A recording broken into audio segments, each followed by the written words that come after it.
বন্ধুরা যারা জন্মাষ্টমী পালন করেছে তাদেরকে অবশ্যই রাধাকৃষ্ণের রাধাষ্টমী পালন করতে হবে। রাধাষ্টমী পালন না করলে শ্রীকৃষ্ণের পূজার কোনো ফল আপনারা পাবেন না। তাই ঝটপট শুনে নিন আজকের এই ভিডিওটা অনেক উপকারী।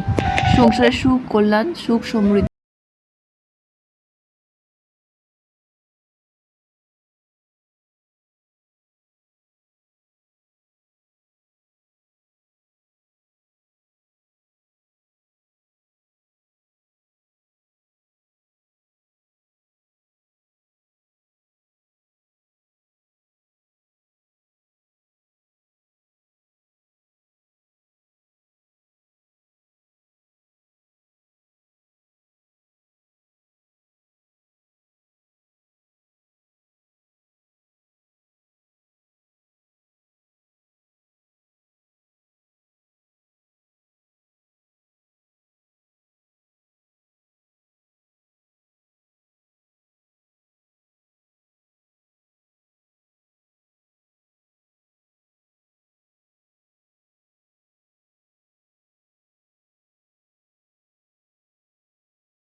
পূর্ণ ফল লাভ করতে চান তাহলে অবশ্যই আপনারা পালন করুন রাধাষ্টমী ব্রত। চলুন বন্ধুরা জেনে নিন এবছর রাধাষ্টমী কবে পড়েছে। বন্ধুরা অষ্টমী আরম্ভ হবে ইংরেজির 22শে সেপ্টেম্বর 2023 শুক্রবার সকাল 9টা 8 মিনিটে। অষ্টমী শেষ হবে শনিবার ইংরাজি 23শে সেপ্টেম্বর 2023 সকাল 7টা 39 মিনিট। এবছর অষ্টমী রাধা অষ্টমী পালন হবে ইংরাজি 23শে সেপ্টেম্বর শনিবার দুপুর 12টার পর। হিন্দু সমাজে রাধাষ্টমী খুব সমারোহভাবে পালন করা হয়। গীতা অনুসারে যদি কোনো ব্যক্তি একবার রাধাষ্টমী ব্রত পালন করে থাকেন তাহলে তার কোটি জন্মে ব্রহ্মহত্যার পাপ ক্ষয় হয়। এছাড়া হিন্দু ধর্মাবলম্বীরা মনে করেন শত শত একাদশী ব্রত পালনে যে পুণ্য ফল লাভ করা যায়, রাধাষ্টমী ব্রত পালন করলে তা একবারই বেশি পুণ্য ফল লাভ করা যেতে পারে। শ্রীকৃষ্ণ জন্মাষ্টমী যারা পালন করেছেন তাদের রাধাষ্টমী পালন করা অবশ্যই কর্তব্য পালনীয়।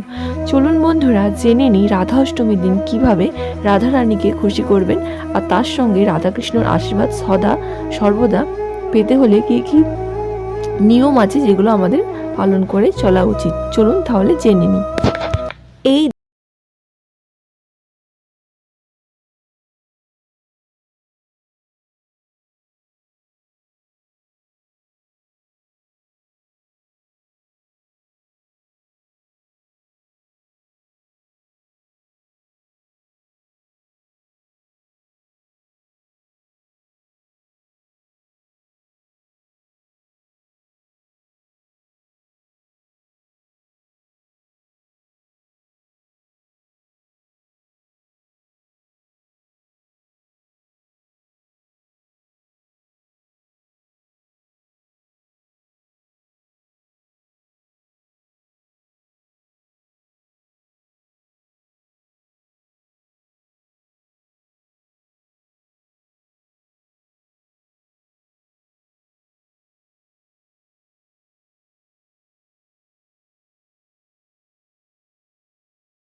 পদ্ম ফুল দিলে রাধারানী অধিক প্রসন্ন হয়। আপনারা রাধারানীকে এই দিন পদ্ম ফুল দিয়ে পুজো দেবেন। তারপর নৈবেদ্য ফল মিষ্টি সাজিয়ে দেবেন। রাধারানীর প্রিয় ভোগ হচ্ছে দই আরবি কচুরমুখী দিয়ে তৈরি করা হয়। রাধারানীর দুধের তৈরি দ্রব্য অতি প্রিয়। বিভিন্ন রকমের দুধ দিয়ে তৈরি ভোগ দিতে পারেন নিমকি এবং বেসমের তৈরি ফুলরি। এরপরে রাধারানীর উপরে শ্লোক ভজন গীতকে রাধারানীকে সন্তুষ্ট করতে পারেন।